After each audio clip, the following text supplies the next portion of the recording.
Shalini ma'am.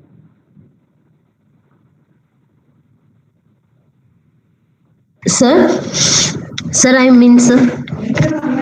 Okay. Afra?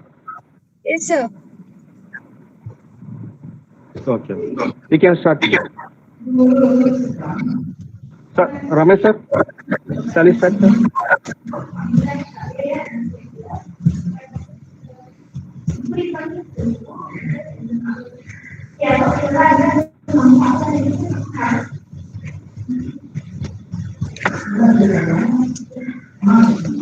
Ramesh sir?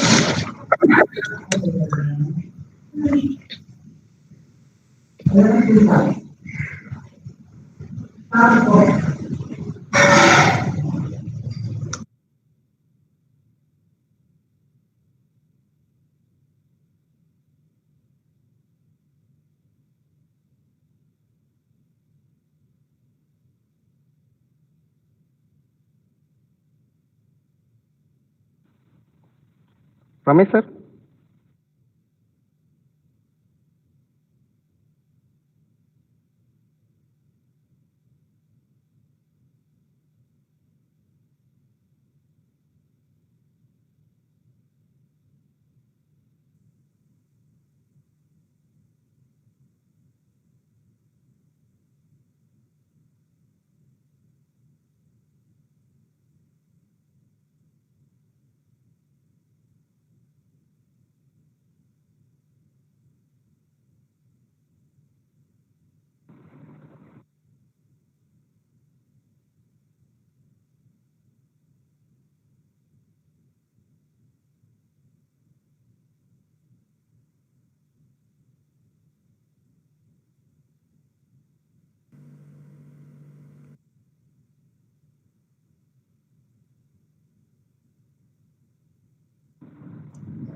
Ramesh sir?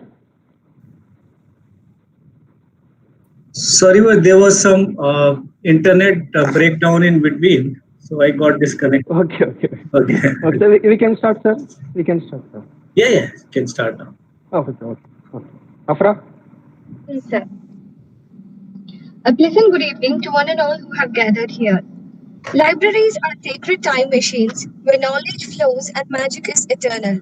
With these words very well, I welcome you all for today's webinar on the topic Importance and Need of Libraries in Enhancing Digital Learning, E-Learning, Virtual Learning, and Lifelong Learning, presented by Dr. Ramesh C Gaur.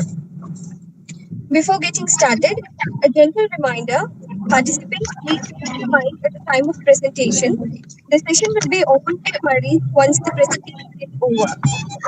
Now, I request Dr. Shalini Kamala, Professor and Head, Department of SNH, Nehru Institute of Engineering and Technology, to deliver welcome address.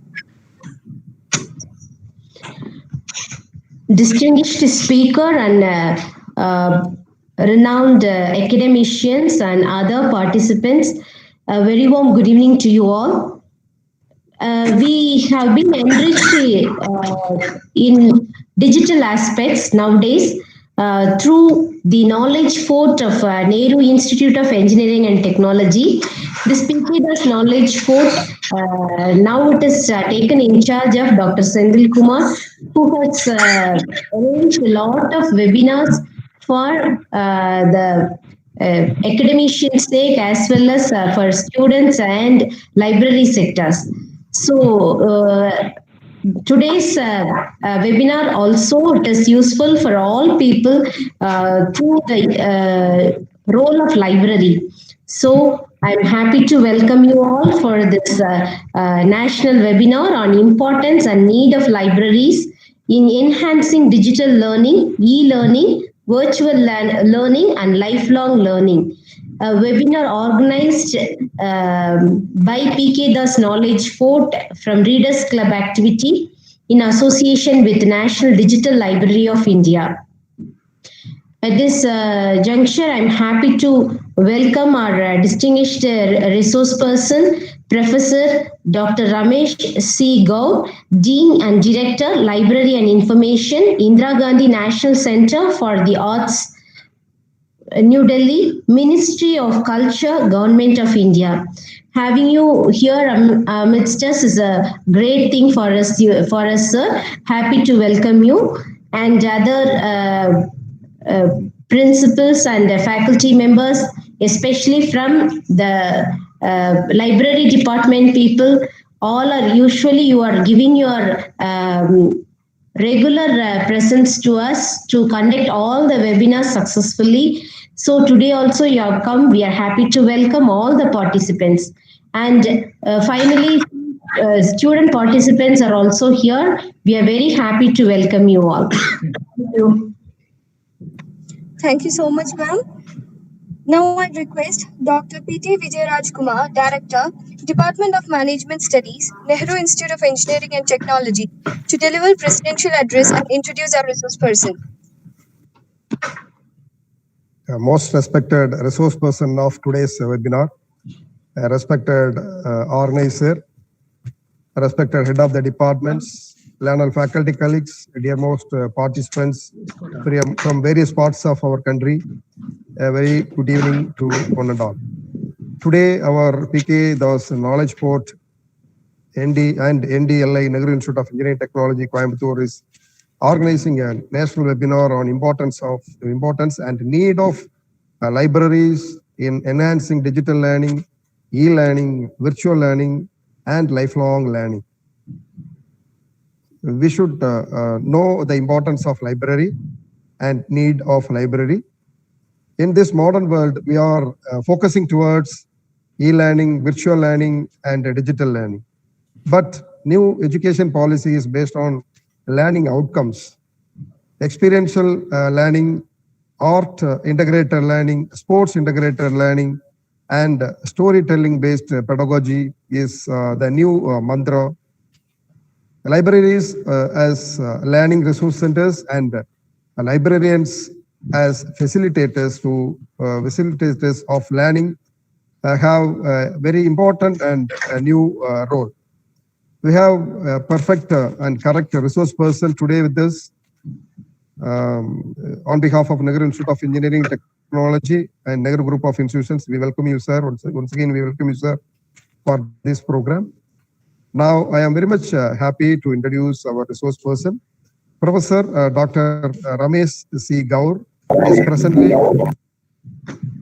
is presently Dean and Director of Library and Information and Head Kala Nidhi Division at Indira Gandhi National Centre for the Arts, New Delhi, Ministry of Culture, Government of India. During the period October 2011 and during January 2018, he was the University Librarian, Jawaharlal Nehru University, New Delhi, India. His past assignments includes Tata Institute of Fundamental Research, CRRI, CSIR, RIS, New Delhi, Management Development Institute, and IMT Ghaziabad. Professor Gaur has visited 24 countries, a Fulbright scholar, Virginia Tech, USA, has been honored and received 14 awards in recognition to his exemplary work. Professor Gaur is the first Indian nominated as member International Advisory Committee, UNESCO, Memory of the World Program, MOW. He is also a member of Expert Consultation Committee for setting up of International Center of Documentary Heritage in South Korea. He is the member of many other important national and international professional bodies.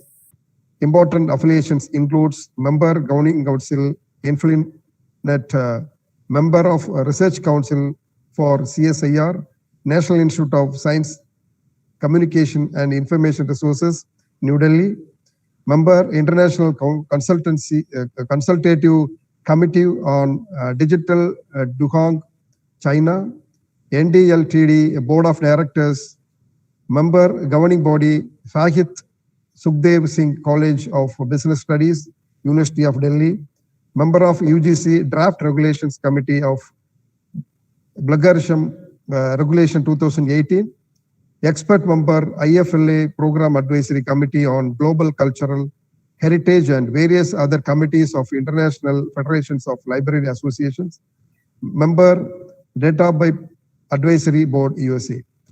So today we have a eminent personality, eminent resource person with this. Sir, we are eagerly waiting to listen your words. Please welcome, sir.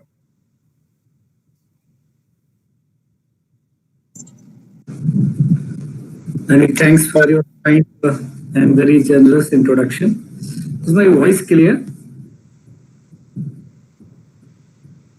Yes, sir. Sir, clear, sir. Yeah.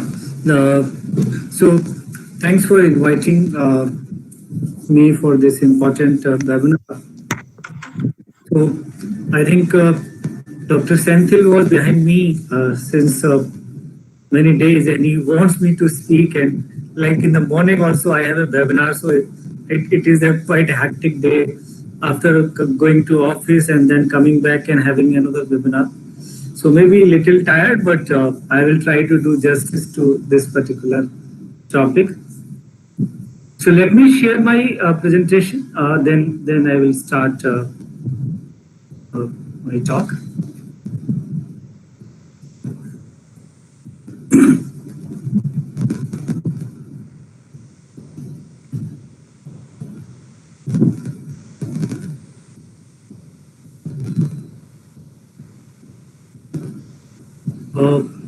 Can you confirm, Senthil, can you see my? Yes, sir. Visible, sir. So now the issue is that I will not able to see the platform. So if any case, if there is any audio problem or any slide changing problem, please interrupt me and let me know, because I'm not able to see all of you till the presentation slides are on. Sure, sir. Okay. So thank you, Dr. Mani Saranan, Dr. P. Krishna Kumar, and surely Dr. Senthil. This topic which I'm going to talk, importance and need of libraries in enhancing digital learning, e-learning, virtual learning, and lifelong learning. Basically, in this presentation, this is a kind of overview that I will start with. This is a new education policy, not the police, so please ignore the typo errors. And then I will talk various kind of role of libraries as a learning resource center, and librarians as a facilitator of learning, education 4.0, and then learning, self-learning, mutual learning, group learning, lifelong learning, digital learning, e-learning, deep learning, and various kind of other related topics, teaching and learning, reading and learning, internet and learning, and of course, role of librarian as a teacher librarian. So this is a kind of an overview of this particular talk. We are in 21st century, and if you see the last pandemic, this pandemic last 6-8 months have given us a lot of issues and challenges, and as our Prime Minister very rightly said, that we should convert these challenges into opportunities. So in one way, like when we talk about online education or digital learning, online teaching and learning, this is a new experiment India have seen in the last 6 to 8 months. So basically, the kind of situation we are in right now has also given us some kind of food for thought, that in such a situation, how we should prepare ourselves, like these all Zoom, Google Meet, or WebEx, and all other platforms are not new to me. I have been using these platforms from last 10 years, starting from I start using basically in 2004 this Hotmail Messenger, and for various kind of online meeting, and then Skype and various kind of other tools, because I'm a member of various international committees and very frequently I need to attend those meetings. So I think one way this pandemic has given us an opportunity to explore new areas of learning, new areas of teaching, and that way I consider that it sometimes like some bad thing also give you some good things. So in this kind of environment, I'm sure thousands of people will be connected with this talk at YouTube and on Facebook and on Google Meet, which is impossible in a regular environment and regular kind of situation.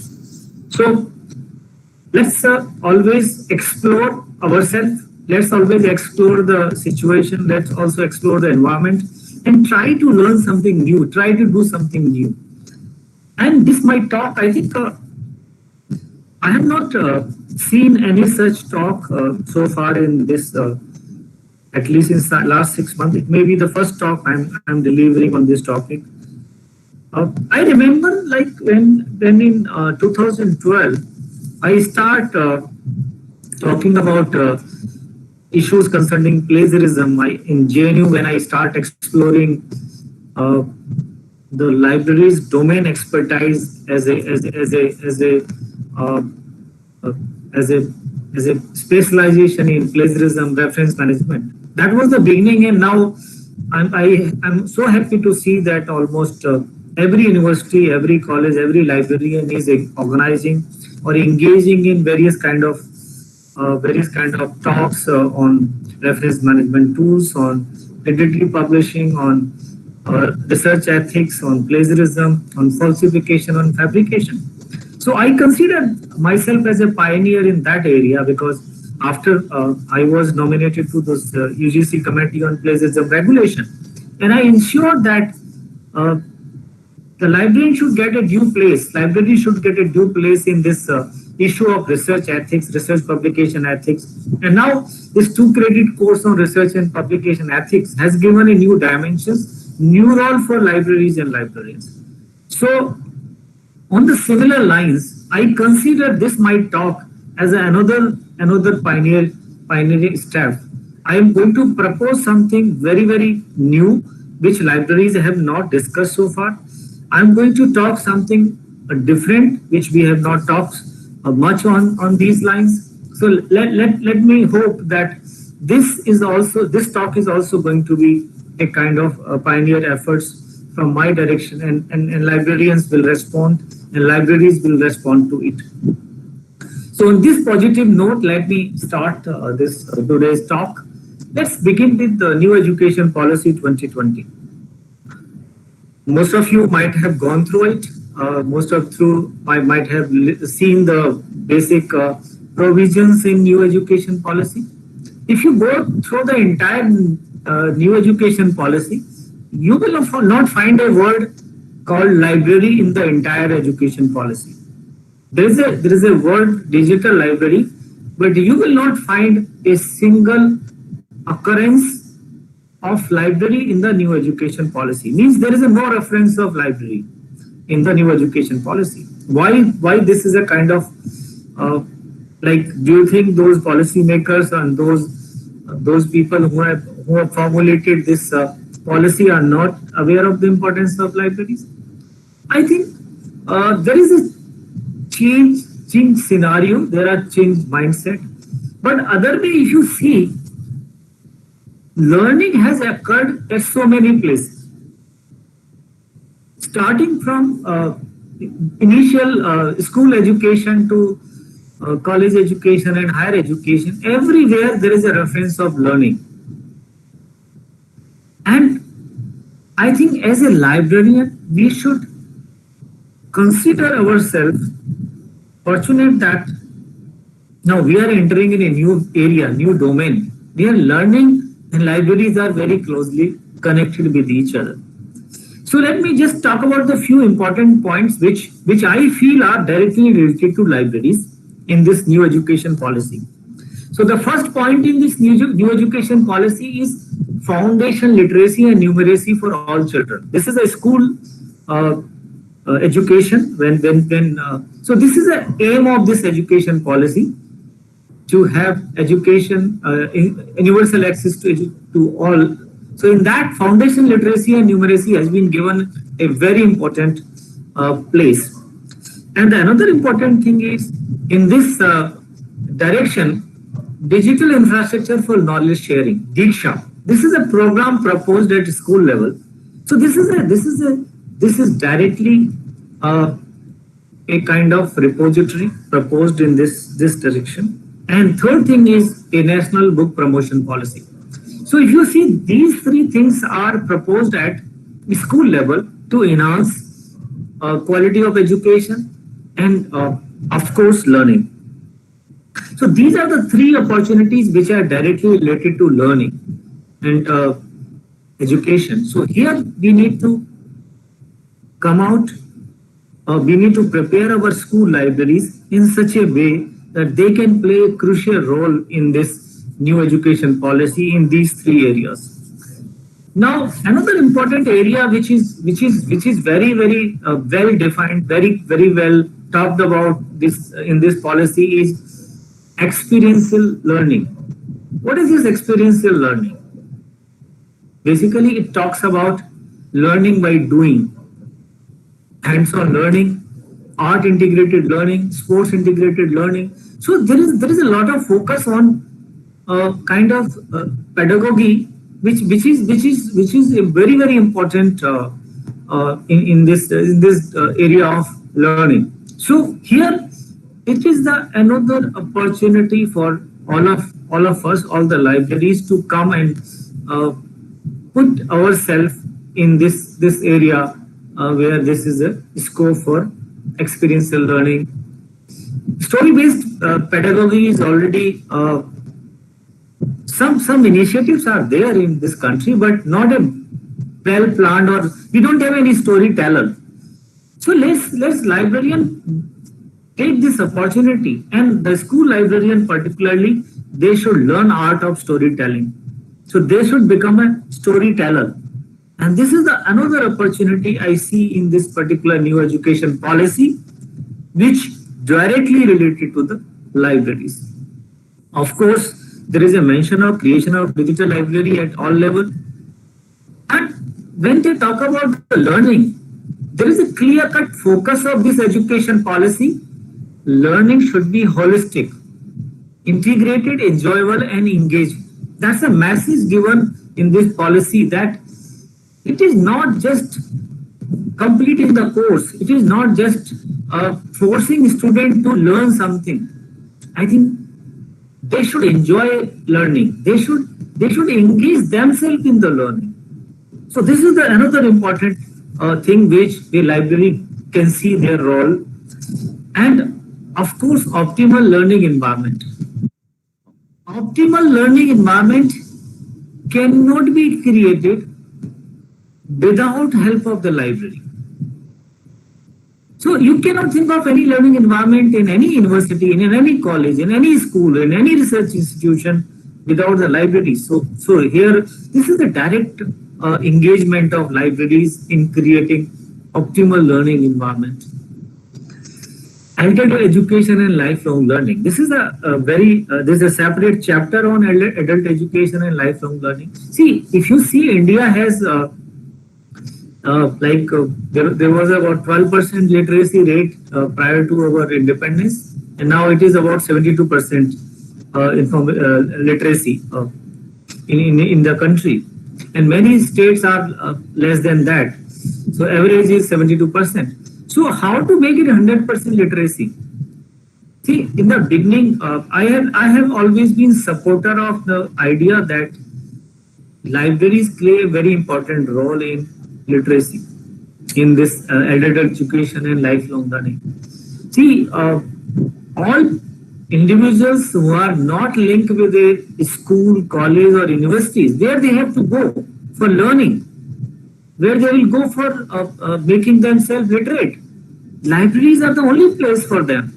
So in this, when we talk about adult education and lifelong learning, a teacher can make a person literate. But when we talk about sustainable literacy, here comes the role of the libraries. Because until that person reads regularly, until this person practice regularly that literacy, he or she cannot remain literate forever. After some time, he might forget it. So to make the sustainable efforts in adult education and lifelong learning, this is very, very important. Another important focus of this new education policy is digital education. See, a teacher has to take a class. So when teacher wants to take a class, online class, or maybe blended learning class, board class, he or she need a literature to prepare for the class. And after taking class, the students need supplementary reading. Like classroom ends, the library role starts. So like its teacher may be speaking for 1 hour, 2 hours. Then after that, the entire things comes to the library. It may be suggested reading, reference reading. So here libraries have to prepare to supplement that, like in this pandemic situation. You have seen there is a problem of getting literature. Talk about rural India. I'm concerned about rural India, not about Delhi and Bombay or Kolkata, because here in Delhi, Bombay, Kolkata, schools can afford to have teachers can learn about it. What about those lakhs of people studying, lakhs of children studying in our rural areas? Do they have online education? Do they have gadget? Do they have that kind of facilities for digital education? Still, we need to reach out with the fiber, internet fiber connectivity in those rural areas. Many of the hardly, I think a few thousand places have been connected with fiber connectivity.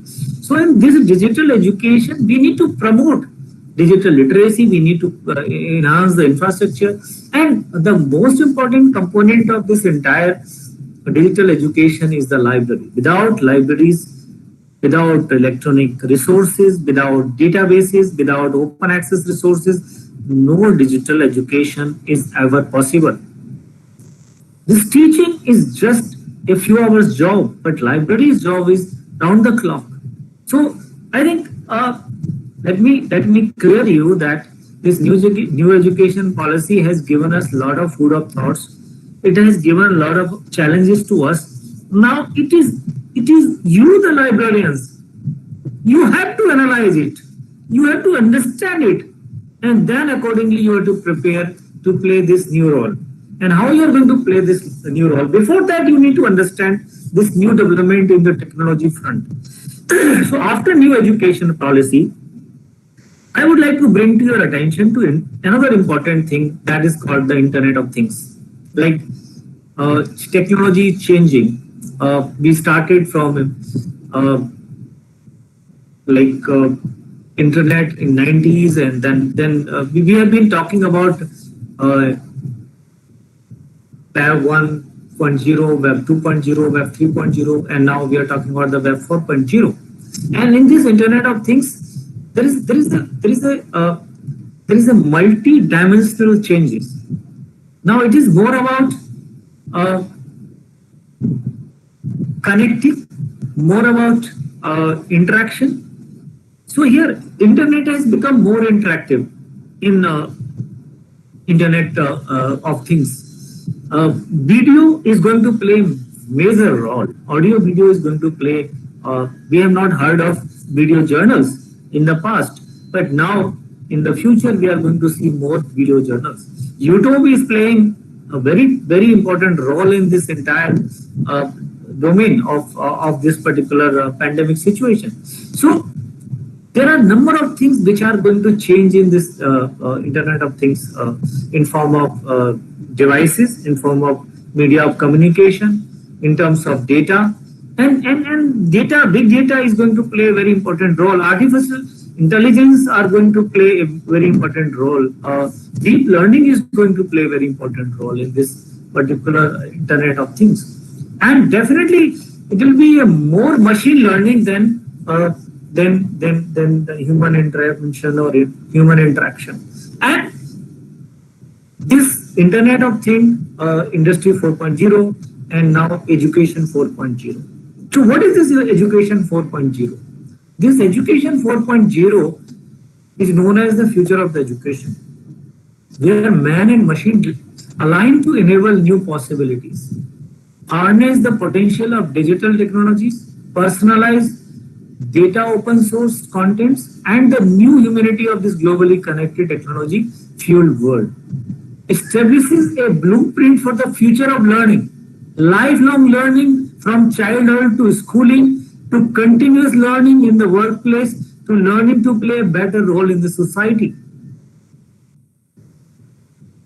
Understand this last point. This education 4.0 or Internet of Things is all about lifelong learning. Like after completing your course or degree or PhD, there is no end to learning. Learning will remain for lifelong. It may be in your office workplace. It may be to play the role in the society. Like now, we have been learning new ways to protect from this corona. So this education 4.0 is going to be very, very innovative, and I think this is the right time. I'm so glad our visionary Prime Minister has thought of bringing out this new education policy on a very, very appropriate and very right time. And I think there is not a lot of focus on this. And in this particular education 4.0, there are certain important things which libraries have to address.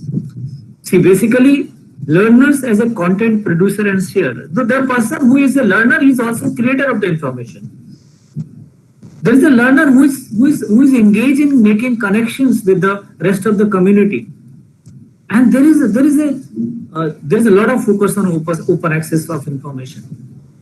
And the teacher is also a user of the information and also a creator of the information. And the learner is also going to be a teacher.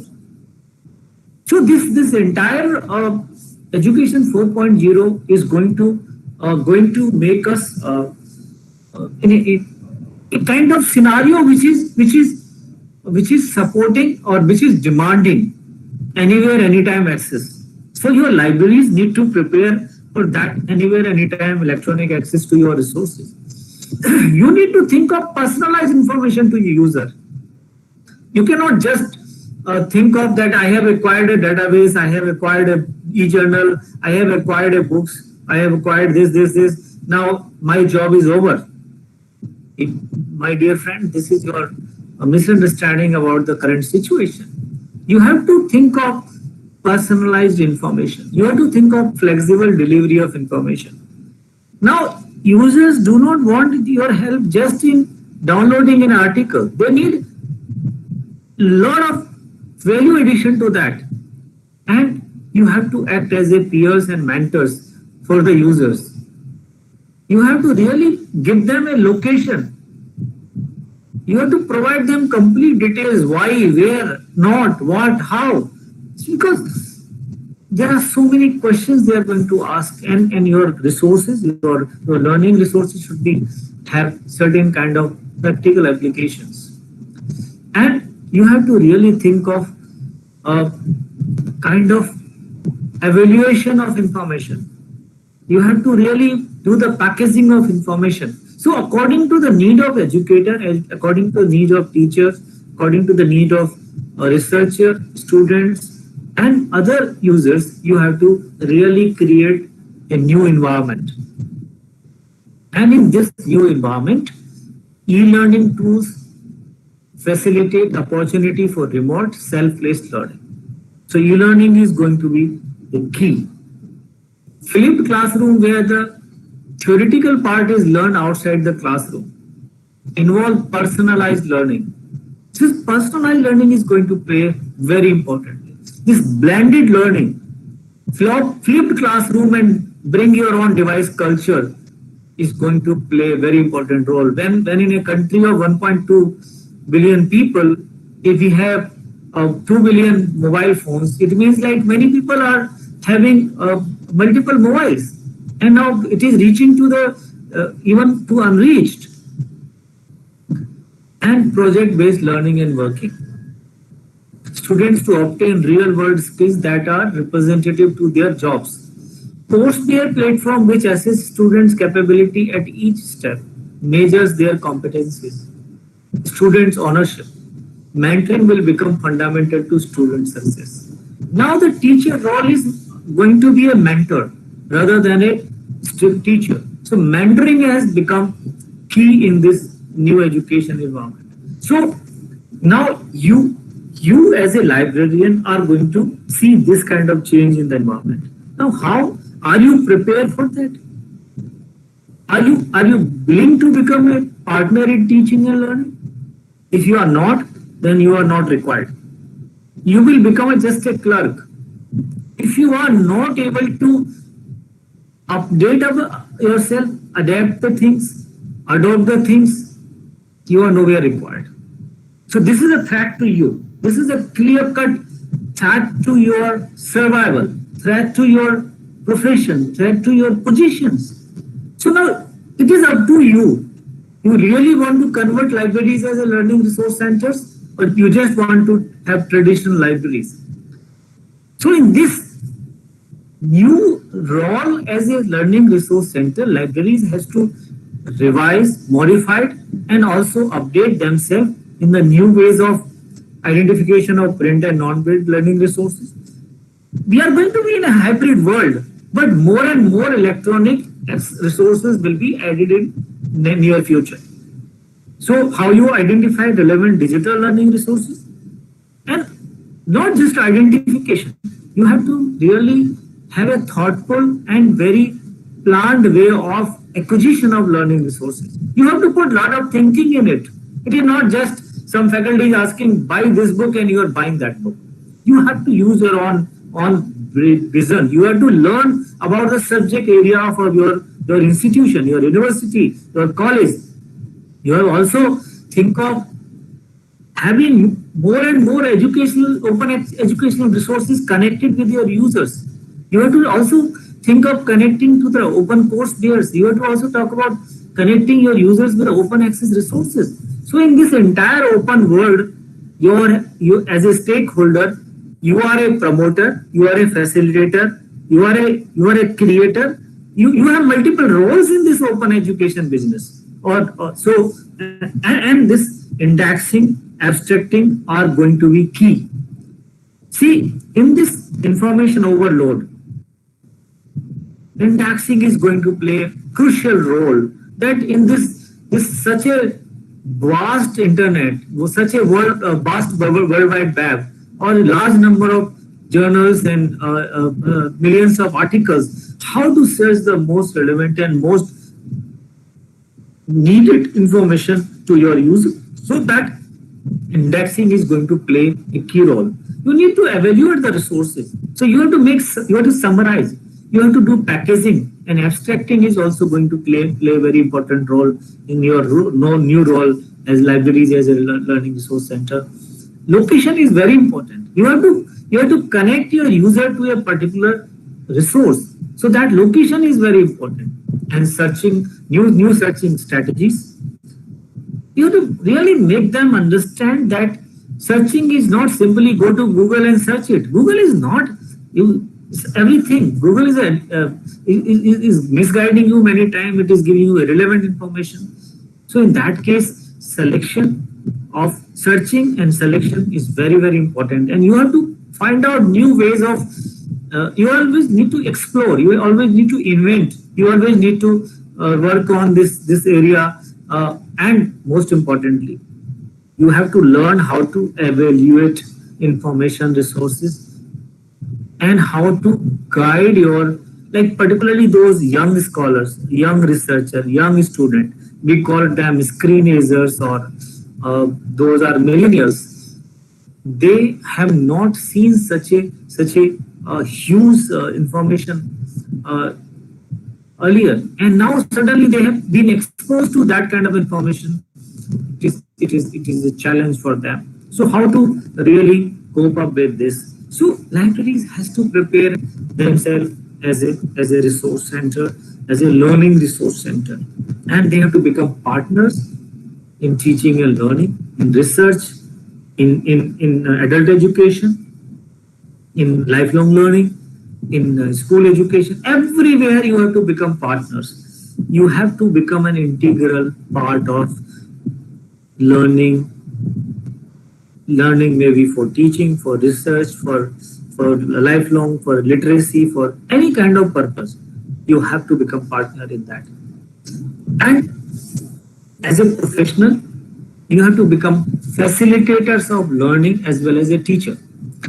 See, you cannot make them understand without being a good teacher.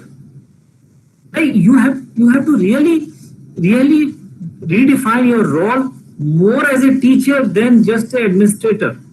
Yes, there are certain administration and managerial qualities and qualifications.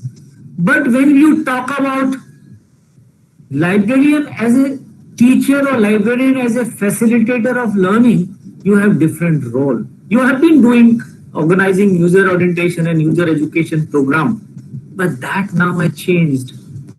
It is not just that my library is having these many databases, these many resources. I have subscribed this. This is the books are lying here, journals are like. This is not the user orientation and user education nowadays.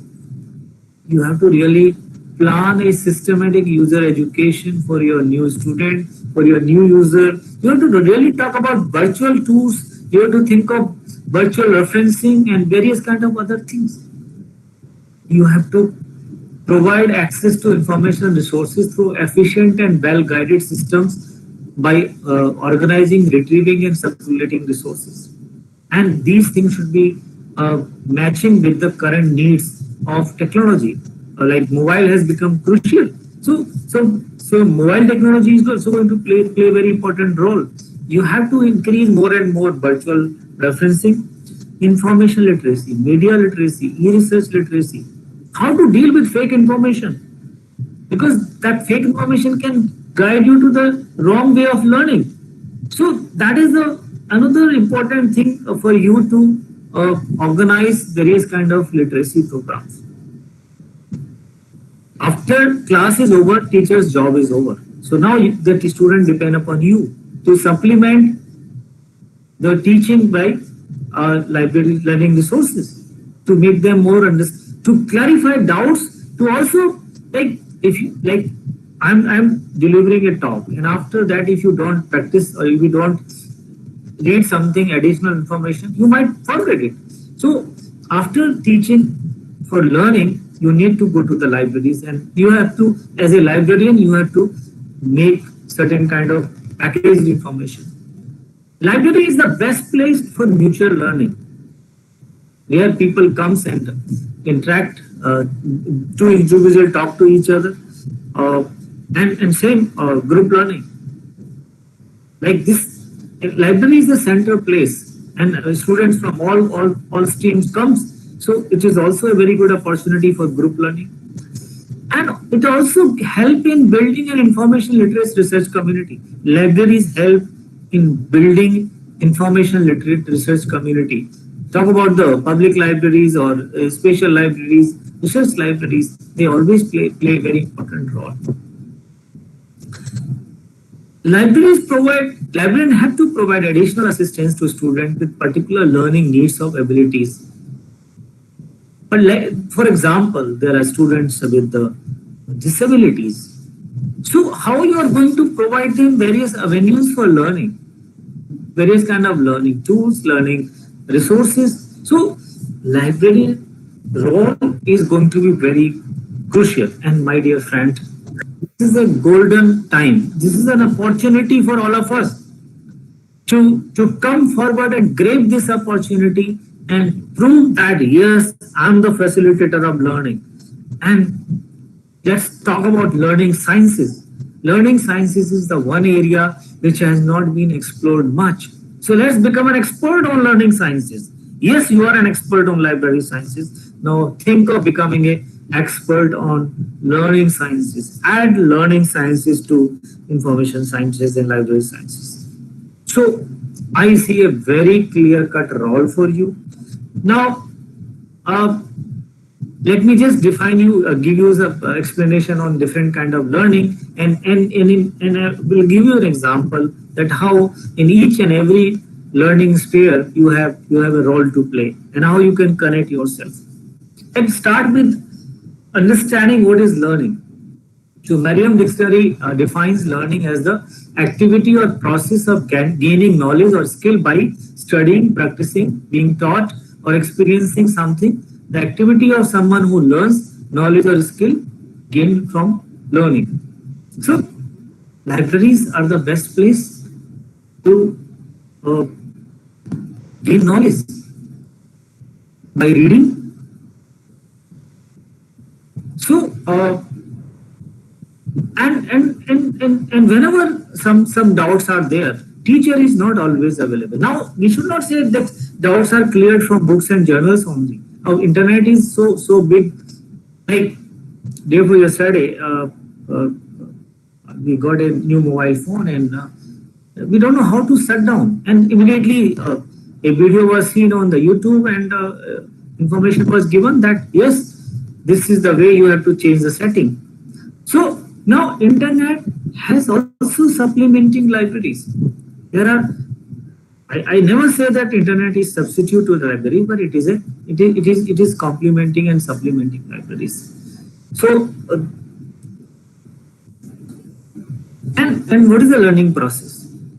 See, basically, learning process is kind of experience by reading certain things, by learning something new, or by building on the prior knowledge. You know something about certain topics. Now you want to extend that knowledge. You want to enhance the knowledge. You want to enrich your knowledge. Now how to enrich that knowledge? That can be done through various kind of, like either some teacher is explaining it to you, or you are reading yourself. Give you an example.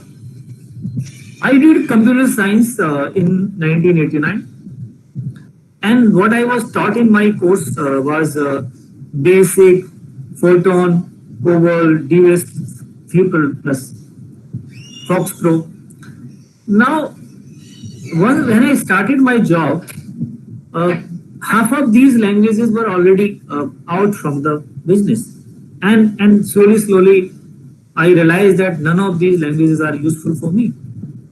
So I know some basic understanding of computer science, but I develop myself in the new areas of learning, like maybe internet, it may be desktop publishing, it may be various areas of computer science. I explored myself, so I build on my prior knowledge. So now another is the when you live in a complex social environment, your surroundings are also giving you a lot of learning. You are in your family, from your society, from your office, from your colleagues, from your friends, even from your enemies. You learn so many things. So that social environment also make you knowledgeable and make you learning. And that social environment is also connected with public library system. Another important way is learn, like how to motivate that learning. Like many times it is not always self-motivation. Sometimes you need to start the learning. You need to, like, learning process is not automatic. A young child who is going to school, until unless you ask to learn the alphabets, he will not learn it, because he does not understand need of alphabets. He does not understand need of a learning language, because without language he is like a boy of 5 years is speaking mother tongue, but he does not know how to write that particular mother tongue, because he is not familiar with those alphabets. So the learning is something which is initiated by with some purpose and required motivation, and also certain kind of engagement with certain environment. And there are various ways of learning. There are various learning style, verbal, through visuals, through audio, through physical kinesthetic, through various kind of logical, mathematical, social, solitary combination, and combination of many styles. So there is a multiple ways of learning, and it depends upon the situation, requirement, purpose, that how you are going to learn from various things. You can just learn by observing also, without doing anything. Just you are observing something, and you learn it by listening. Like I'm speaking, I'm delivering this talk, and many of you are listening it, and many things you are learning just by listening it. So there is a various act and styles of learning, and with these styles there is a very different ways of learning, and the most important is the self learning. There is no end to self learning. Like Einstein said, I never teach my pupils, I only provide the condition in which they can learn. So basically, when we talk about self-learning, is defined as a process by which individuals take the initiative with or without the assistance of others in diagnosing their learning needs, formulating learning goals, identifying human and material resources for learning, and evaluating learning outcomes. So, self-learning is something like self-motivate. If there is a need, like nobody taught a child how to stand up, how to move, how to feed. He immediately knows that my mother is going to feed me. So this self-learning is a kind of like individual initiative. And if you want to do self-learning, professional learning or education learning or research learning, there is no place better than libraries, where you have plenty of information. There is no place better than internet resources. There is no place better than e-resources, where these are certain things are self-explanatory.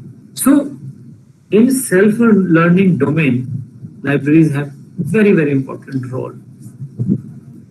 Mutual learning, I mentioned earlier that mutual learning involves two or more than one or two persons, and libraries can well enhance mutual learning. I give you an example, then you will understand how libraries can enhance the mutual learning. When I was working in Jawaharlal Nehru University, I, with the help of students, constituted a JNU mutual learning forum. What was that? So this was a group of teachers and students, and Vice Chancellor was the chair, and I was the co-chair, vice chair for that particular mutual forum. So under that particular mutual forum, every Saturday, students used to organize a talk, and talk was given by a student, chaired by a student, and attended by the students, and sometimes faculty and Vice Chancellor also attended. So library was providing all the facilities, and under that particular JNU Mutual Forum, students with the help of library organized seminar, conferences. There was a seminar on Harry Potter, and students from I think many universities participated and presented paper on Harry Potter. And the students were sciences, the student from social sciences, the student from languages, humanities, and arts. Everybody put their context of Harry Potter. So that was the way you can enhance mutual learning in the libraries. Library can play a very important role in enhancing mutual learning among the students, among the teachers. Like, give you another idea. In one of my office, I introduced a monthly meeting on every Thursday of a month. What we used to do? We used to, I used to invite all the teachers and faculty members over a cup of tea, and in a class, in a room, there was a books kept, which books received on approval basis. So faculty members were glancing those books, and they were also discussing various issues. So that Thursday tea club kind of thing I introduced, and that because teachers from multiple disciplines were meeting, they were discussing certain personal issue, but many professional issues. So that way, and then I started various kind of program like book talk, book discussions. Still I'm doing in IGNCA. And so these interactive activities. Like I used to meet all visually impaired students in a regular basis. So those kind of opportunity of putting together a homogeneous group or a heterogeneous group, and they are interacting with each other, and they are sharing common concern, challenges, and they are learning from each other. So that's the mutual learning, and I encourage you, I request all the librarians to take a bit further. Group learning, that is very important nowadays. Now, if you go abroad, all universities are having group discussion room, because like many universities, they are providing even presentation room, audio video room, even digitization room, and in seminar room. And I used to provide in JNU the room for the students if they want to discuss in a group. So this group learning is a collection of persons who are emotionally, intellectually, and aesthetically engaged in solving problem, creating products, and making meaning. An assessment of which each person learns autonomously and follow the ways of learning of others. So in group learning, there is a particular problem, we are discussing it, each one is learning from others. So that's another way libraries, like even I have seen in the school, there is a discussion room in one of the school I've been to. So libraries are no more silent zones. So it enhances group learning, and you have a very important role. See, that is the way, because here students from different discipline, from same discipline, can come and can interact and work on that. Now let's come to the lifelong learning. So public libraries are the most important place for lifelong learning. What is that? It is a form of self-initiated education that is focused on personal development. While there is no standardized definition of lifelong learning, it has generally been taken to refer to the learning that occurs outside of a formal educational institute, such as a school, university. So you are not a student, you are not a teacher, you are not any kind of registered student.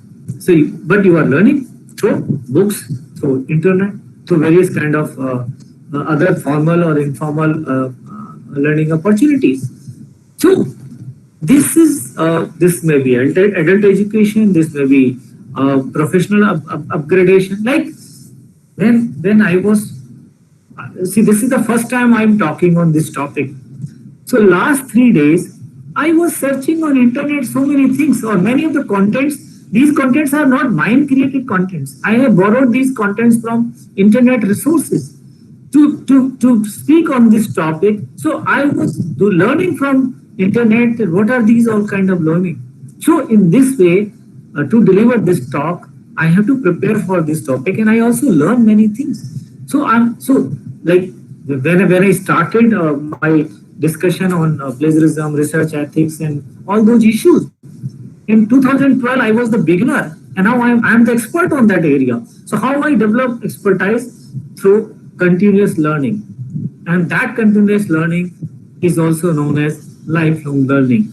So libraries are most important place for literacy, digital literacy, professional learning, infotainment, and lifelong learning. So this is the most wonderful opportunity you, a librarian, as a facilitator of learning, and also a kind of, and this is your expertise, this is your domain. Reading and learning is your domain. You have been libraries and have been doing since ages, because people are coming in libraries and reading books and materials, and they are learning from that. So library, there are so many types of learning resources in all forms, and this reading is defined as a cognitive process that involves decoding symbols to arrive at the meaning. Reading is an active process of constructing meaning of words. So when you read something, you, in your language, you got certain context. You make some new knowledge. You get some new idea. You also, like, reading is not always to get new idea. Reading is to get fun, to entertainment, to enjoy, to answer your queries, to know new thing about something. So reading is basically directly connected to your brain. It is a thinking process. So when you read something, it is not necessary that whatever you read, everything you remember, but you learn a lot. And there are certain learning which remain forever. There are certain learning which remain for a particular time being, then you forgot about it. And there are certain learning you may not recall it until unless you refer. That's why when you talk about the law student, a lawyer, when he or she is fighting a case, he has to refer a lot of law rules and legislation in the books and documents. You have to refer various kinds of so,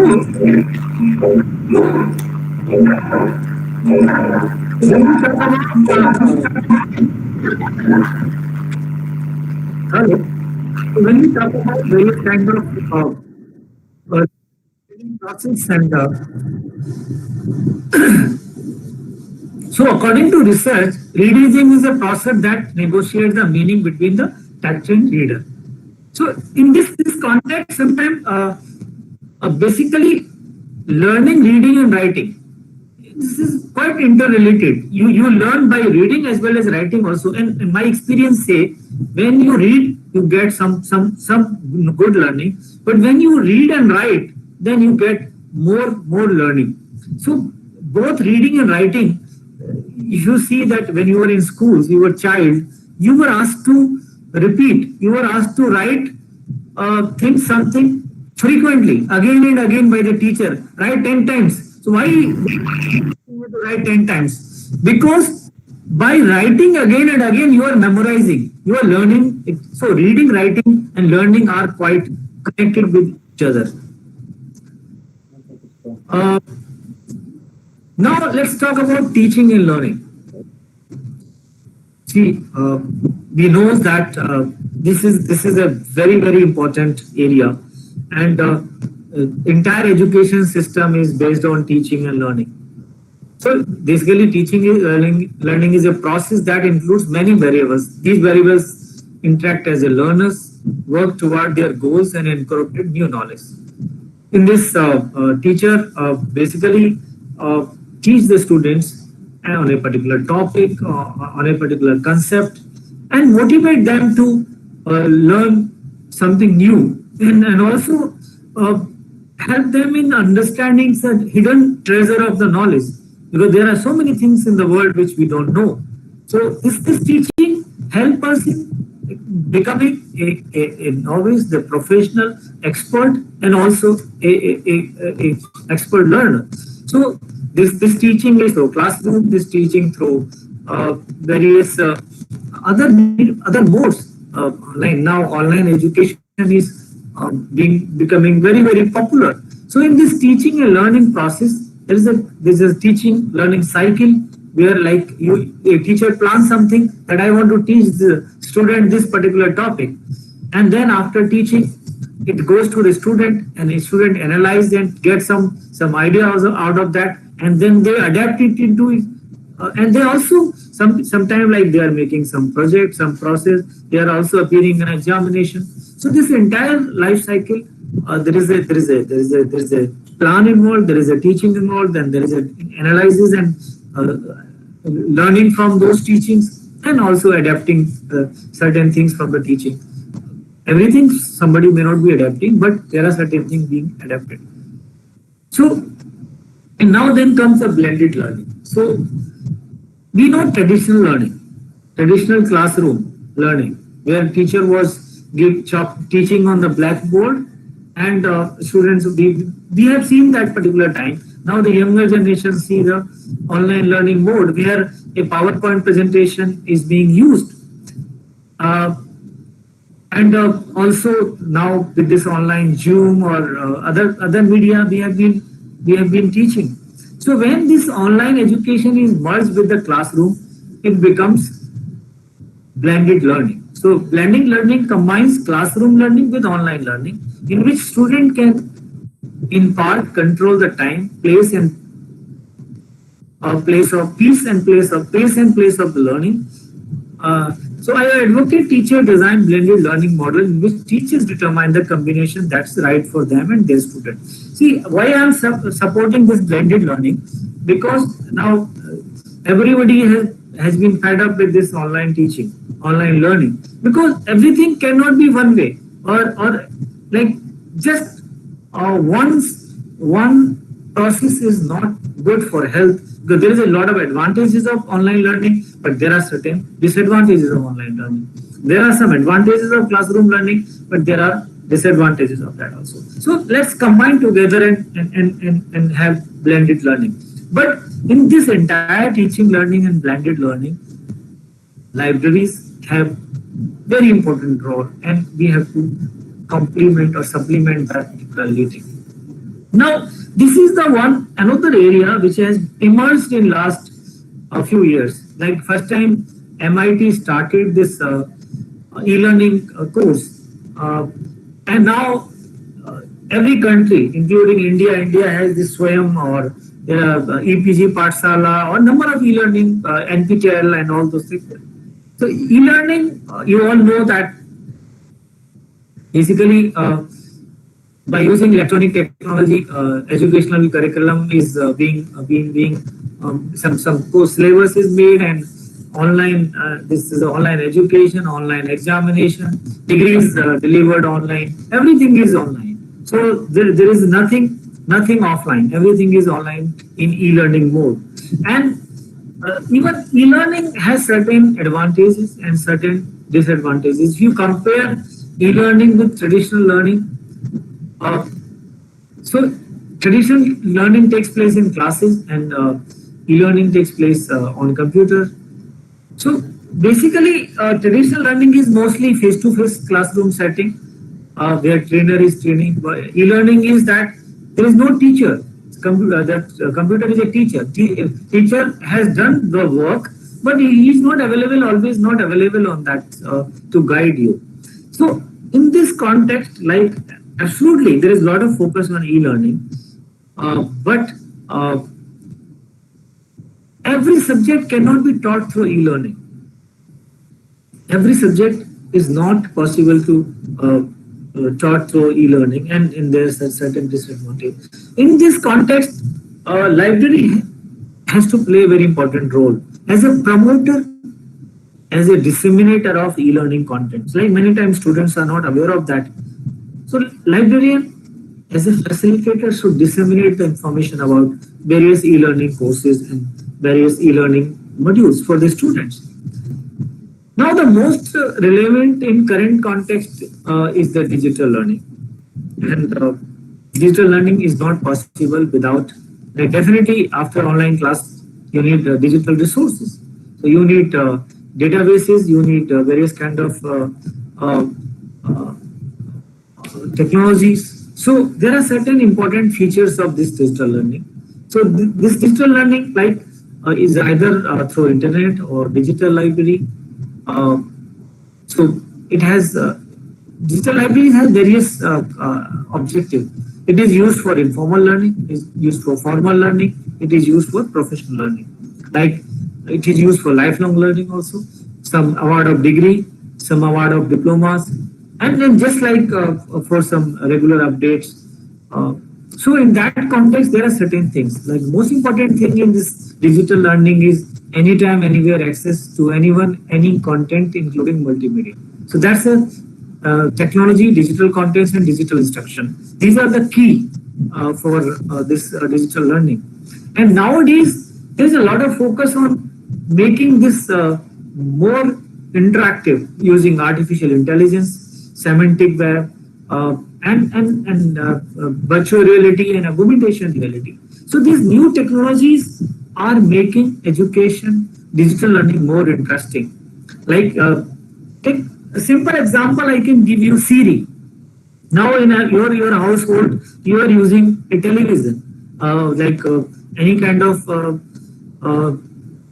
Netflix or Amazon, this Prime and all those things. So when you ask Siri, can you play a movie called Three Idiots? Immediately Siri will search and identified a Three Idiots and will play for you. So in this is the new digital environment, new digital this artificial intelligence and new natural interface is making it more and more interactive and more user friendly also. Now Siri has come in Hindi language also. We see that it will come in more Indian languages. So this new innovations in various areas are making it digital learning more and more interesting. So in that direction, digital learning innovations you require to play a very important. First thing, you need to create good digital resources, good e-resources. And then also you need to have good internet connectivity or intranet connectivity, Wi-Fi. You also need to have anywhere, anytime access, remote access. You need to have discovery services. You also need to create a culture. Like I remember when I joined in JNU in 2011, not a single ebook was available in the JNU library. Now there are so many ebooks are available in when I left in 2018. Lots of ebooks were available and students were very happy and they were very familiar. So you have to create a digital culture, and most importantly, this entire digital learning also need to have learning, teaching, and assessment. And ICT infrastructure for entire university is important. Connectivity in the hostels, in the classrooms, everywhere you need to connect the libraries and other resources to really have digital learning innovations. Now, new education policy is very, very well defining this experiential learning as one of the key. So what is this experiential learning? This is simply learning by doing.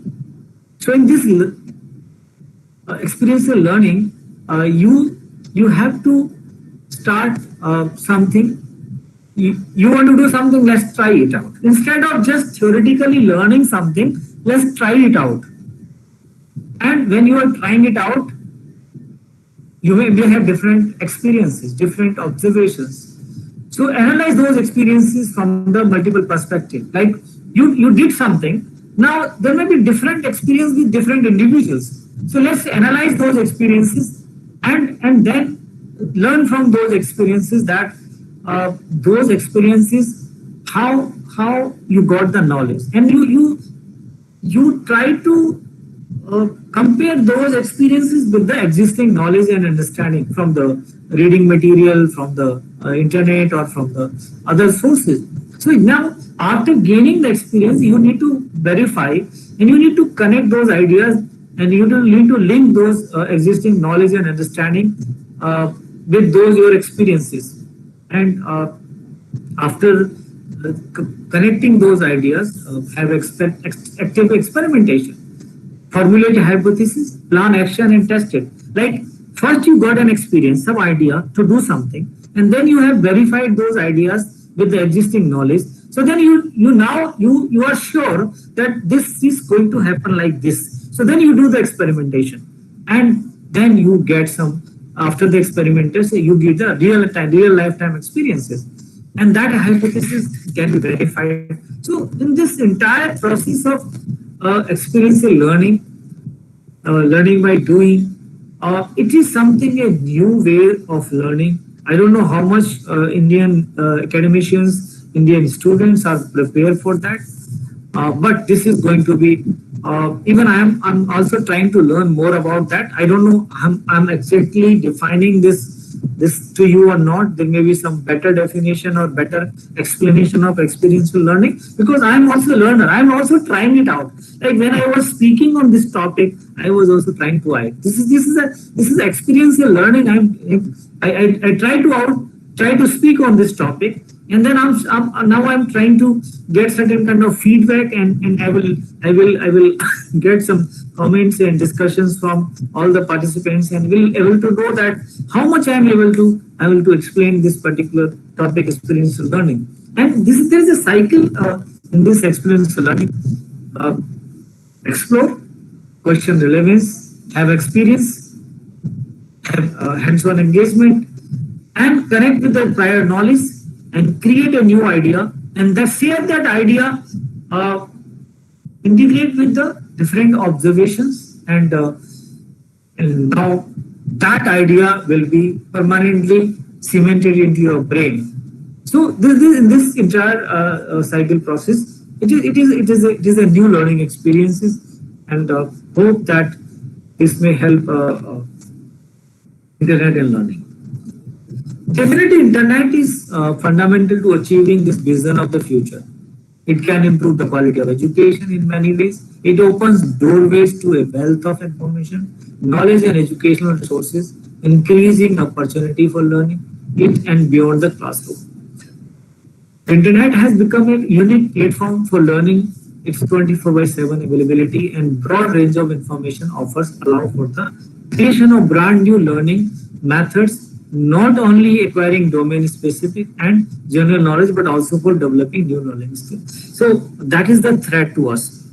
But you should take this an opportunity. I never consider internet as a threat, because I consider internet as a complement, supplement to the libraries. It is very well complementing libraries. There are a number of things which internet can provide, libraries cannot provide. There are a number of things libraries can provide, internet cannot provide. So let's understand what are the advantages and disadvantages of internet. Most importantly, we need to educate the user about the nonsenses of internet. Right? Internet has so much information, but many people are not aware of what are the problem with the internet. So as a librarian, you are the domain expert. You should educate the people, like Google and other standard search engines. Index just 15 to 20% web content. Even 80 to 85% web content are not indexed by Google. Google never give you the most authenticated information. Google never tell you that this is the authenticated information, this is a fake information, or this is a disinformation or misinformation. Like I was searching for top open access journal, and result was best open access journal, Omics International, which is a pedigree publisher. Point number 2, Google or any standard search engines does not certify the authenticity of the information. So how to verify the information is authenticated? Or third thing, while searching on Google or any standard search engines, you may not get most relevant result higher up in the order. When you are searching on Google, your first result may not be the most relevant or most appropriate result for you. So how to deal with this information overload? Many people have minds that now everything is available on the internet. Let me clarify. Here you have to convince the people, you have to educate the people. Internet is not library, or not even a digital library. Internet many things, but it is not a substitute for library and libraries. So you need to make them understand about this nonsense of the web. Web is divided into 3 important components: surface web, which we search through Google, deep web, and dark web. This deep web contains very valuable academic information and government data. And dark web is having some hackers information, encrypted sites, and illegal information, on etc. So when we are talking about most relevant information learning experiences, we need to educate the students and teachers and the researcher that this deep web is very important. But how to search that deep web? Many of them are not aware of that. So make them aware. Teach them that 95% of the deep web is free, and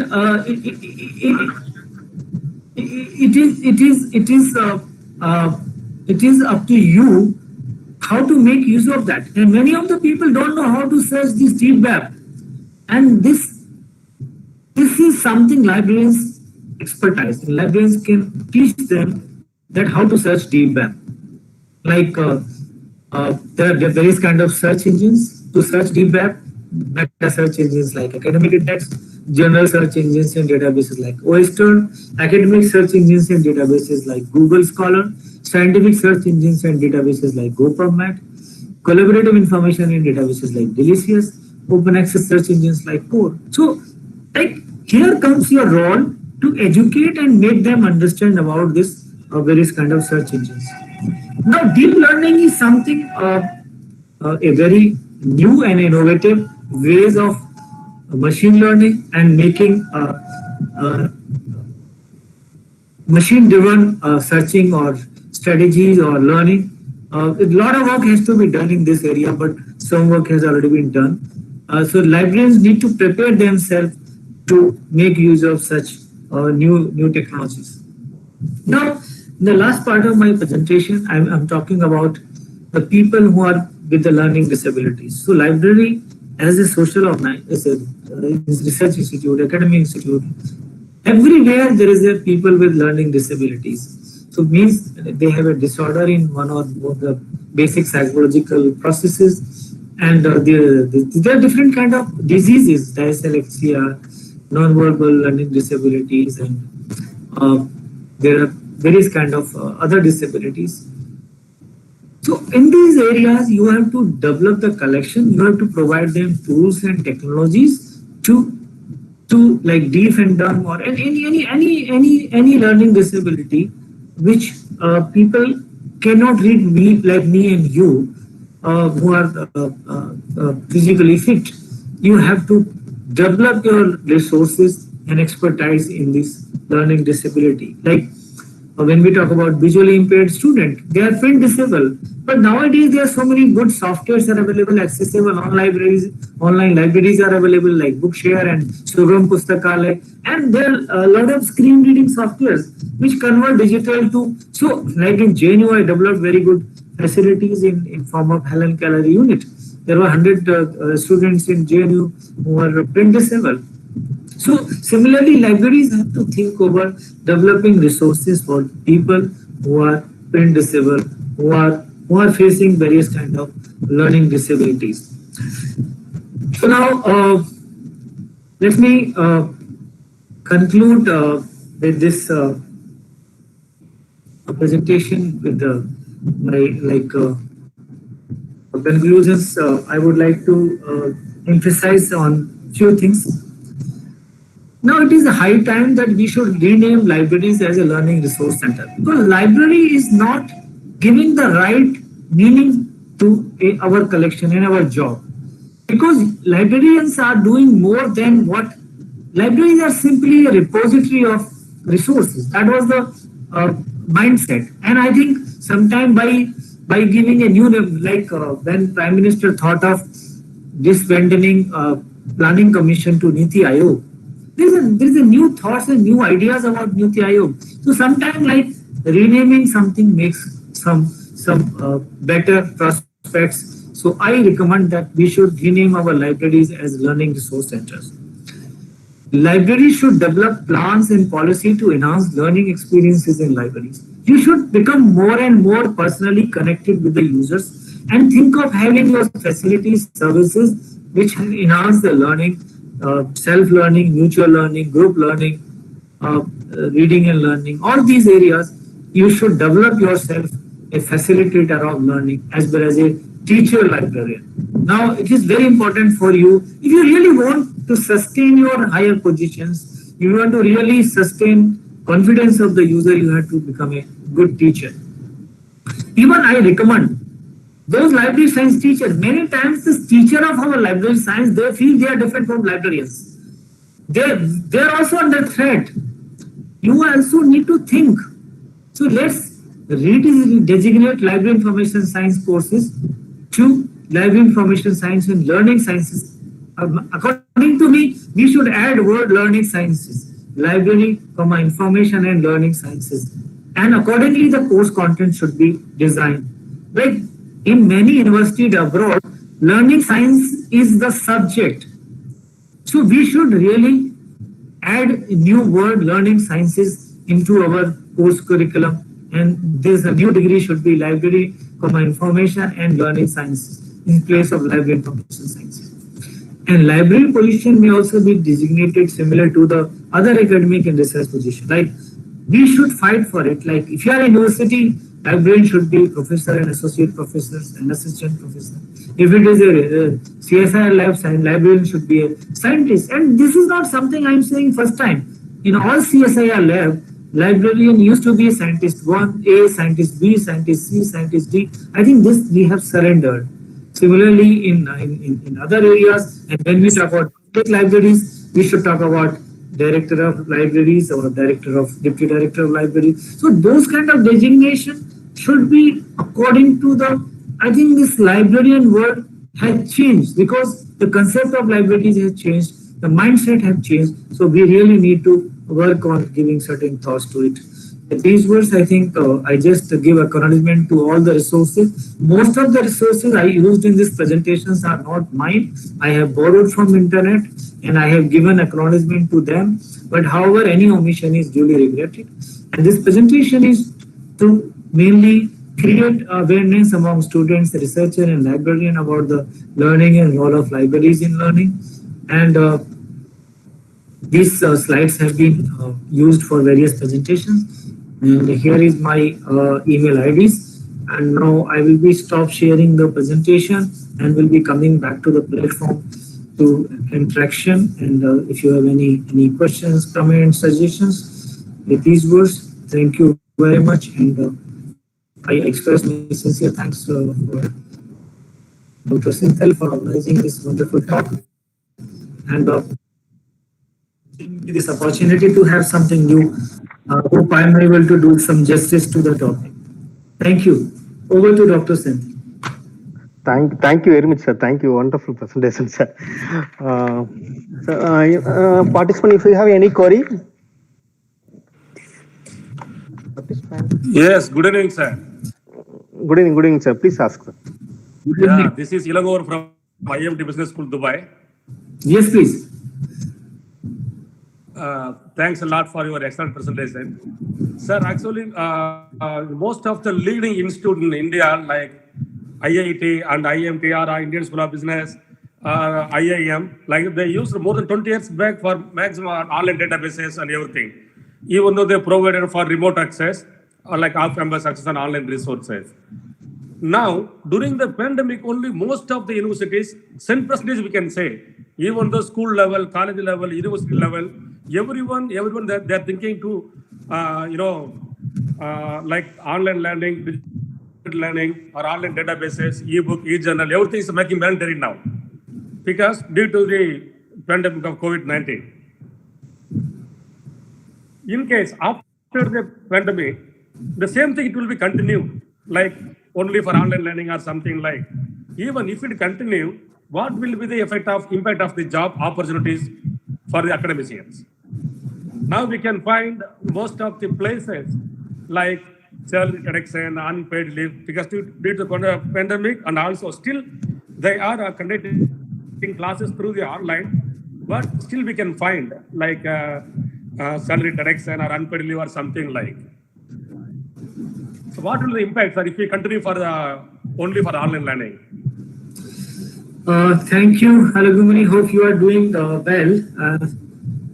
So I will tell you, online teaching and learning is basically good, but online teaching is not substitute to like blended teaching or face-to-face teaching. People are not very happy with that. Also, neither teachers are happy nor students are happy, because yes, you can have some classes online, but the entire course cannot be through online, because it never, see, these technologies are available from last 10 years. If these technologies are so good in the Western world, people should have made everything online. So in that context, I will say that yes, there will be some difference. Now, people in India were not aware of these tools and technologies. Now they have been introduced. So there may be some changes, but I don't see any major changes in terms of if you see in the future that all classes will be online. That is not going to happen. It is going to be a mix of some classes online, but we will come back once the corona is over, COVID is over, or vaccine is there. Very soon we are coming back to the campus learning, and everything will be live, and hope for the best. Everything will be same as it was there. Only difference will be now mindset. Now there will be some new learning, new experiences. So people will be utilizing this new technology more than earlier. But definitely this scenario will bring more opportunities in the future. I'm very optimistic about it. I don't think the situation what we are here right now, because it is not just India, it is the situation all over the world. And there are some downside today. There are a number of jobs are going, but once the things will start to normalcy, jobs will come back, and it may be education, it may be any other industry. We are going to see the new world once, and no problem persists forever. There's going to be end to, like China has come out of this, then other countries will also come out of it, and I'm very optimistic that things will be better in the future. Thank you, sir. Sir, what will be your recommendation, sir? See, libraries have to prepare more on digital learning, because many libraries have been exposed during this scenario, because many of them are not having remote access, and many of them are not subscribing many e-resources. So you have to add, like journals and databases, already many libraries are subscribing, but you have to add more e-contents in form of e-books. And now there are discussion to create open textbooks. Like many governments are working on that. Like in Europe, there are a lot of this Spark and JISC. They have initiative. They are promoting that people should create more and more open e-textbooks. So there will be sea change in open access to resources. There is going to be a lot of focus on open access and digital acquisition in the libraries. In the future, people will be more happy to have more e-books and more e-journals. And librarians have to prepare in that direction now. Even like there are a lot of now resources we are not properly utilizing. We are not promoting like various kind of e-learning platforms. We are not promoting various kind of e-learning contents. So librarian has to think in a multiple ways to have an interactive website and to connect the users with these kind of digital learning resources, e-learning resources, right? Sir, in the rural area, they do not have facility to access the online resources. Resources facilities. Yeah. How we can improve? Thank you. How we can implement? Let somebody else. Alangamani, let somebody else has to ask the question, because we can discuss if nobody else is asking, but gives opportunity to some other participant if they have any comment, suggestion, or question. Fine. Thank you, sir. Thank you. So anybody else having comment, suggestion, question?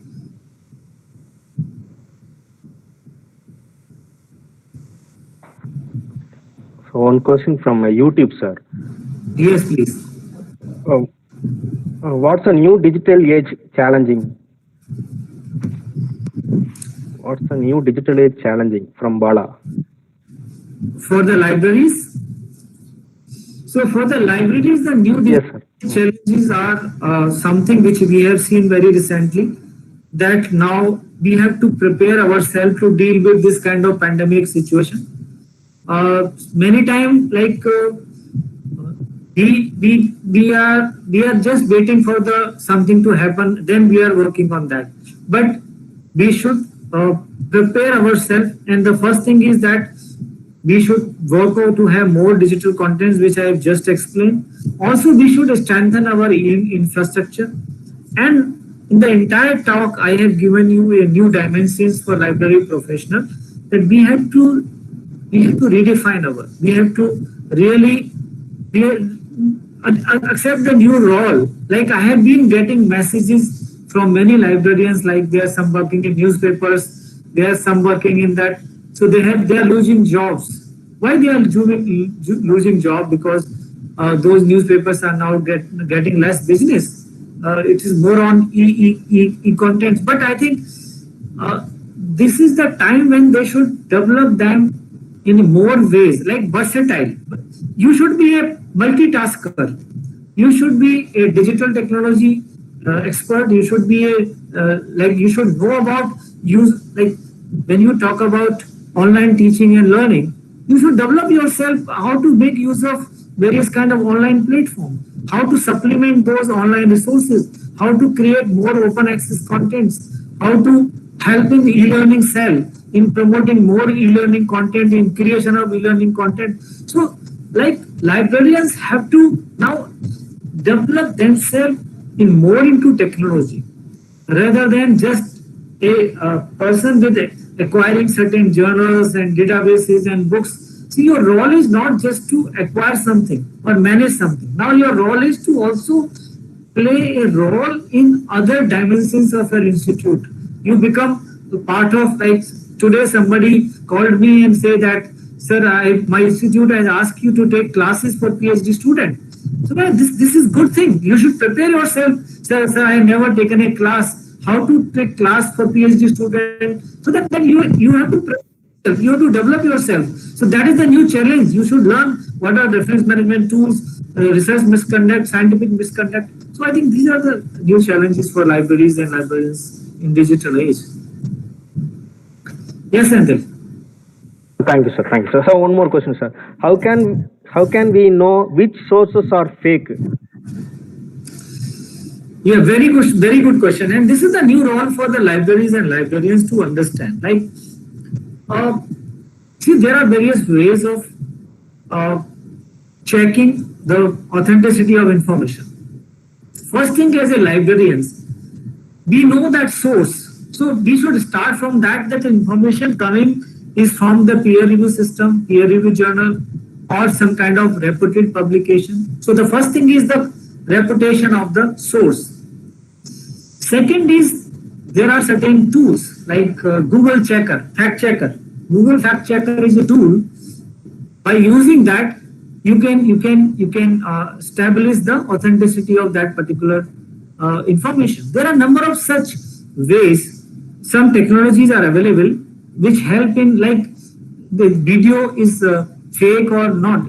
Every day you see on TV news programs, every channel do the barrel test of the news. So what they do, they use the fact checkers for videos. So they verify. So you need to learn those fact checkers tools to verify the authenticity of information, and then you need to guide. Similarly, take example, predatory journals.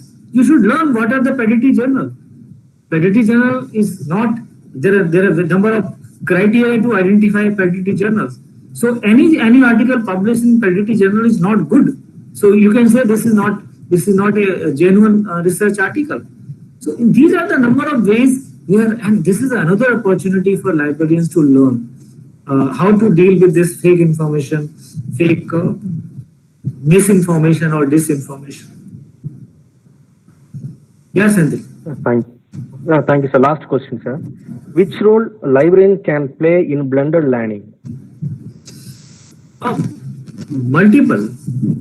In blended learning, starting from learning is not just to complement or supplement their research reference reading. There are other ways of associating with the blended learning. Like take example of PhD students. Your university is having PhD student. They have been it is mandatory that UGC has recommended 2 credit PhD coursework. So you should take responsibility of teaching that research misconduct, plagiarism, reference management tools. So that's a one way of tooling. Then you organize author workshop. You organize various kind of book discussion, book talks for them. There are according to the need of the researcher. You identify the needs of the researcher, student and teachers, and engage yourself with them.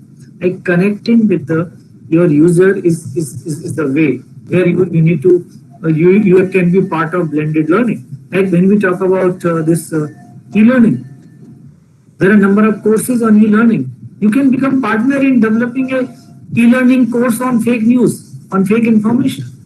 So there are plenty of ways of engaging yourself and connecting yourself and to become part of this blended learning. Because this blended learning, and also you can provide a kind of platform, support technology platform. What you can do, even you can archive all those online, like currently every teacher is giving online lectures. So let's get copies of those lectures and create a repository of online lectures. And these lectures can become part of repository where in future past new student can refer it. So that is also you are connecting yourself with that blended learning, which can be useful in face-to-face classroom teaching in the by the teacher or by the new teacher or by the students. Multiple ways of getting it associated.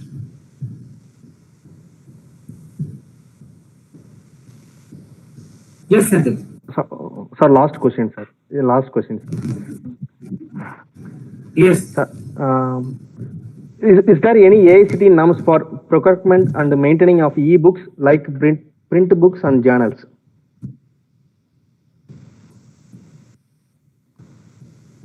Senthil, can you any repeat it? AICTE Your norms voice for? not. Just a minute. Is there any AICTE norms for procurement and or maintaining of e-books like print book and journals? AICT is having, when I was in IMT Ghaziabad, that time I remember AICT is having certain guidelines about the libraries, like number of titles or multiplied by the students. There is small guidelines. I don't know if that has been revised or not. But AICT is having a printed guidelines. I understand it. So in those guidelines, it is written that how many journals minimum as per the student you should subscribe, what should be the number of books, number of titles you should have in your library. So I think you should go to the AICT website. It must be there. I exactly don't remember, but I remember that yes, there are certain guidelines by AICT. UGC is not having guidelines, but AICT is having guidelines regarding the number of books and journals or databases required in the library. Thank you, sir. Thank you very much, sir. Afra or Yasoda, ma'am. Now, I call upon Dr. K.R. Senthilkumar, Librarian, Nehru Institute of Engineering and Technology, to deliver vote of thanks.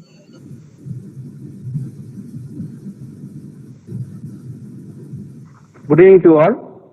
First of all, I put my gratitude to our CEO and Secretary, sir, for giving this opportunity to associate with the institution and to organize the wonderful national webinar on importance and need of libraries in enhancing digital learning, e-learning, virtual learning, and lifelong learning. I also thank Principal of NIET, Dr. P. Maniyarasan, sir, for his full support and guidance for this event. Personally, I want to thank today's chief guest, Professor Dr. Ramesh C Gaur, Dean and Director of Library and Information Science, Head Kala Nidhi Division at Indira Gandhi National Centre for the Arts, New Delhi, for accepting our invitation in his busy schedule. And also, I thank Dr. Sarini Bhakyam Kamala, Head of the Department, SMH, for giving welcome address. I thank Dr. P.T. Vijayarajkumar, Director, NIET Affairs, for giving presidential address and introduction of chief guest. I also thank Administrative Officer, IT Administration, Director, all Department HOD, faculty of NIET, students, and my library team. I special thank to NIET MBA Department, student Afra and Ms. Yasoda ma'am for overall handling the MOC section. Finally, I thank to all the participants for joining today's national webinar. Thank you, 100% here. Thank you very much, sir. Thank you, Senthil. Keep doing work. All the best. Thank you. Take care. Bye. Thank you, sir. Thank you very much, sir. Thank you. Thanks for joining. Bye.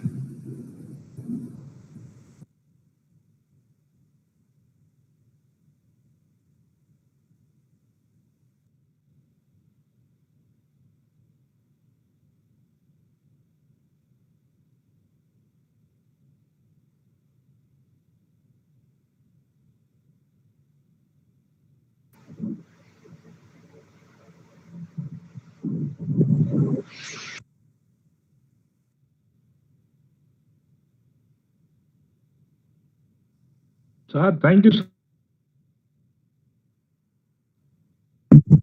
Thank you, sir.